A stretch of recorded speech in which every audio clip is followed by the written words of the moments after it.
சாமிகளா நம்ம குழந்தை வர வேண்டி 2வது வருஷம் நம்ம பூஜை பண்ணியிருக்கோம். ஐயனோட அருளாலை முருகப்பெருமானாலே 48 நாள் பூஜை சிறப்பாக நடந்துச்சு. போன வருஷம் நம்ம பூஜை பண்ணது உங்களுக்கே தெரியும். போட்டோ வச்சு தான் நம்ம பூஜை பண்ணிட்டு இருந்தோம்.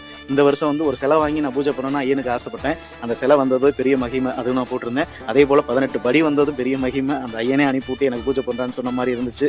நம்ம தொடர்ந்து 48 நாளும் எப்படி இவங்களுக்கு அபிஷேகம் நம்ம பண்ணிடுவோமா, வேலைக்கு போயிட்டு வந்து ரெகுலரா பண்ணிடுவோமான்னு யோசனை இருந்துச்சு. ஆனா பண்ண முடியும்னு நான் நம்பினேன். அதே போல நம்ம 48 நாளைக்கும் அதுக்கான மாலை வாங்கணும், அபிஷேக பொருள் வாங்கணும், இது எல்லாமே நம்மளால செஞ்சிட முடியுமான்னு யோசிச்சேன். கண்டிப்பா செய்ய முடியும். ஐயப்பன் நமக்கு உதவி பண்ணுவாருன்னு நான் நினைச்சேன். அதே போல அந்த ஐயப்ப ரூபத்துல வந்து நீங்க நிறைய பேர் குழந்தை வர வேண்டி கேட்டவங்க உங்களால முடிஞ்சது நீங்க பூஜை பொருள் வாங்கிக்கோங்க. சில பேர் கொடுத்தீங்க, சில பேர் கொடுக்கல, பரவாயில்ல. கொடுக்காதவங்களுக்கு அடுத்த வருஷம் நல்லபடியா குழந்தை வரம் கொடுத்ததுக்கு அப்புறம் நீங்களே வந்து ஐயப்ப பூஜைக்கு செய்ய போறீங்க. அதனால ஒண்ணும் கிடையாது. ஆனா நீங்க கொடுத்தீங்க பாருங்க, நீங்க கொடுத்தவங்கனால மட்டும்தான் அந்த 48 நாள் பூஜை நல்லபடியா நடத்த முடிஞ்சு நான் நம்புறேன். ஏன்னா என்னால ஒரு ஆள்னால அந்த 48 நாள் தொடர்ந்து அபிஷேக ஆராதனை பண்ணிருக்க முடியுமான்னு தெரியல. நீங்க எல்லாம் பூஜை பொருள் வாங்குறதுக்கு, அபிஷேக பொருள் வாங்குறதுக்கு நீங்க கொடுத்தனால மட்டும்தான் அந்த 48 நாள் பூஜையும் நல்லபடியா நடத்தி முடிச்சோம் சாமிகளா. அதுக்கு உங்க பாதத்தை தொட்டு வேண்டிக்கிறேன். அந்த ஐயனோட அபிஷேகத்துக்கு உதவி பண்ண அத்தனை பேருக்கும் கோடான கோடி நன்றி சாமிகளா. கண்டிப்பா சொல்றேன், நம்ம 48 நாள் தொடர்ந்து அவருக்கு அபிஷேக ஆராதனை பண்ணியிருக்கோம். அந்த ஐயப்பனே வந்து உட்கார்ந்துருப்பாரு.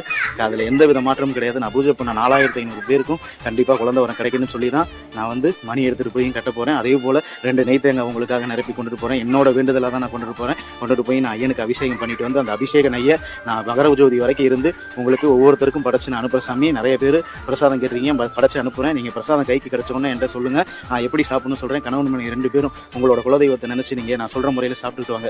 கண்டிப்பா அந்த ஐயனோட அருளாலையும் முருகப்பெருமானாலையும் போன வருஷம் எப்படி இந்த நெய் சாப்பிட்டு கன்சீவ் ஆனாங்களோ அதே போல நீங்க எல்லாரும் கன்சீவ் ஆவீங்கன்னு சொல்லி நான் நம்புறேன். அது நடக்கும், கவலையப்படாதீங்க. அந்த 90 நாள் விரதம் இருந்து அந்த விரதத்தோட மகிமையும் அந்த ஐயன் 18ஆம் படி சபரிமலை சாஸ்தா மேல போய் நம்ம அபிஷேகம் பண்ணிட்டு வந்த நெய்யோட மகிமையும் சேர்ந்து கண்டிப்பா உங்களுக்கு ஒரு குழந்தை வரம் கொடுக்கும். அதுல எந்த மாற்றமும் இல்லை, கவலைப்படாதீங்க. முடிஞ்ச அளவுக்கு நீங்க எல்லாரும் பூஜை பண்ண எல்லாரும் வாங்கி சாப்பிடுங்க சாமி. கண்டிப்பா எந்தவித நோய் இருந்தாலும், எந்தவித முன்னோர்கள் கர்மா இருந்தாலும், எந்தவித கன்சீவ் ஆகிறதுக்கு தடை இருந்தாலும் அத்தனை நீக்கி உங்களுக்கு ஒரு குழந்தை வரம் கொடுப்பாங்க.